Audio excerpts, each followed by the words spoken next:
Saudações a todos. Neste vídeo de hoje eu irei abordar o tema histórico que foi a Guerra de Canudos, que foi uma guerra que aconteceu no sertão da Bahia, e a perspectiva que eu vou dar a essa narrativa é a de Euclides da Cunha, o escritor Euclides da Cunha, que vai dar o seu ponto de vista, a sua ótica sobre essa guerra. É importante que você, estudante do ensino médio, saiba o que aconteceu nessa guerra, o porquê da guerra e quais foram as implicações desse movimento. Para início de conversa, eu vou falar com vocês de dois personagens centrais envolvidos na Guerra de Canudos. Uma é Euclides da Cunha e o outro é Antônio Conselheiro. Então eu vou explicar um pouquinho desses dois personagens para que você entenda o que foi a Guerra de Canudos.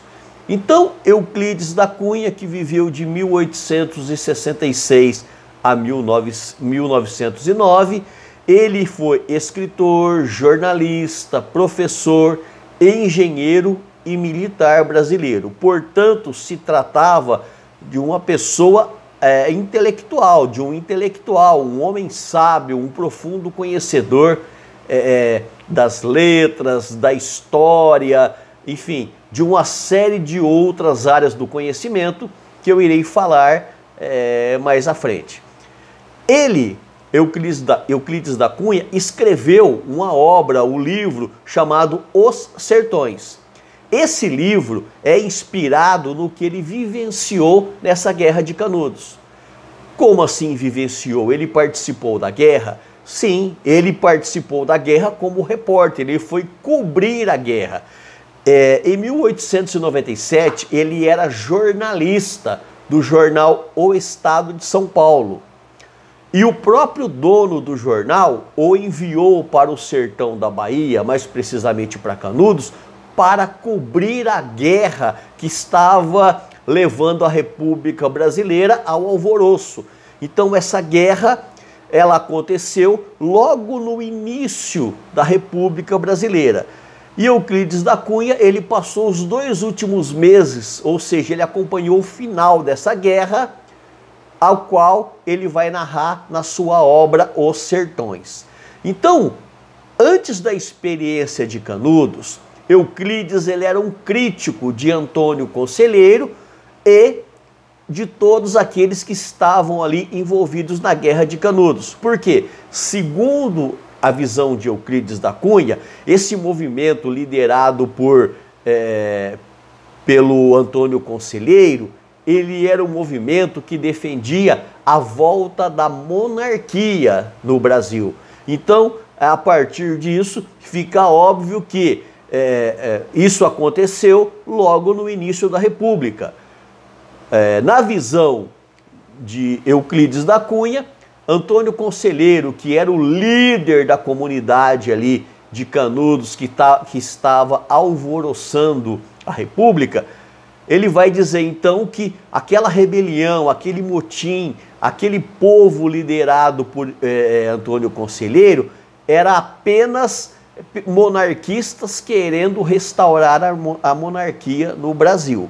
Só que quando ele chega, o Euclides da Cunha chega lá no sertão e vai conviver mais de perto com aquele povo, com aquela miséria, com aquela condição de vida que os sertanejos ali viviam, ele muda a sua opinião. Então ele conhece ali as comunidades lideradas por Antônio Conselheiro, ele vê a miséria, o abandono em que aquele povo vivia e ele vai entender, ou seja, ele vai mudar sua opinião sobre aquela guerra, aquela revolta liderada por Antônio Conselheiro. Então ele vai chegar à conclusão que aquela revolta ali era nada mais, nada menos que uma questão social. Então ele vai escrever de forma antropológica, sociológica e geográfica aquilo que ele viu ali no Nordeste, ali na Bahia. Ele era intelectual e determinista, porque ele acreditava que o meio determinava o indivíduo. E também positivista, que defendia a ideia de ciência e progresso. Na época, estava em alta a ideia darwinista de que existe uma raça superior à outra. E Euclides da Cunha, até ter contato com o nordestino, ele pensava realmente isso, que aquele povo nordestino era um povo inferiormente ou intelectualmente inferior aos intelectuais da época. Só que, como eu disse a você, ele muda de opinião.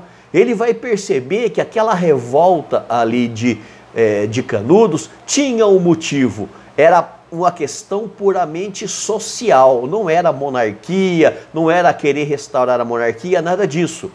Aí vai entrar o Antônio Conselheiro, que foi o líder dessa rebelião, o líder daquele povo miserável que estava clamando por justiça social. Quem foi o Antônio Conselheiro? Antônio Conselheiro, o nome dele era Antônio Vicente Mendes Maciel. Ele nasceu de uma família de trabalhadores, perdeu a mãe logo cedo e aprendeu as letras ali, mas nunca conseguiu cumprir cumprir aquele sonho dele de ser religioso. Ele não conseguiu entrar para um seminário devido à questão social da sua família, devido a uma série de questões. Ele se frustra por não conseguir ser um religioso. Então, após ele aprender a ler, aprender a escrever, ele lia muitas histórias de santos. E ele começou a perambular ali pelo sertão do Nordeste, pregando, levando a palavra de Deus às comunidades pobres. E como a região ali era muito pobre e ele falava de acordo com aquilo que as pessoas ali queriam ouvir, ele foi arregimentando cada vez mais pessoas. E ali no Arraial de Canudos, que ele trocou o nome e começou a chamar Belo Monte, mas a região é conhecida também como Canudos. E o que acontece ali? O vilarejo foi crescendo, o vilarejo de Canudos foi crescendo ao ponto de incomodar os grandes proprietários de terra, que, preocupados ao ver aquela comunidade crescendo e possivelmente no futuro provocar rebeliões por terras, eles então inflamaram contra Antônio Conselheiro, inflamaram ali os poderosos da época para perseguirem Antônio Conselheiro e sua comunidade. O conflito se deu a partir do momento em que Antônio Conselheiro ele compra algumas madeiras e paga à vista na cidade de Juazeiro. Só que eles não entregam as madeiras. E surge um boato de que Antônio Conselheiro e aquele bando que ele liderava iria invadir a cidade e pegar a madeira à força. Então 100 soldados da Bahia se armam e ficam à espera de Conselheiro e o seu exército. O que não acontece, que ele não vai ali à força. No entanto, no meio do caminho, quando os soldados percebem que Conselheiro não viria, eles então resolvem ir ao Arraial para prender ou procurar Antônio Conselheiro. Só que o exército da Bahia encontra a tropa de Conselheiro no meio do caminho. O que faz ali, tem um acontecimento de uma guerra ali, só que os soldados não conseguem vencer de vez Antônio Conselheiro e os seus aliados. Após esse primeiro confronto, aconteceram mais 3 confrontos. Ou seja, foi ali, após esse primeiro contato de Conselheiro e os seus seguidores com o exército, com os soldados da Bahia, aconteceram mais 3 ali, fatos ali, momentos da guerra, o que consolidou-se no massacre final, que houve, que provocou a morte de cerca de 20 a 25 mil pessoas, sertanejos, entre mulheres, crianças e idosos. Então, o que acontece?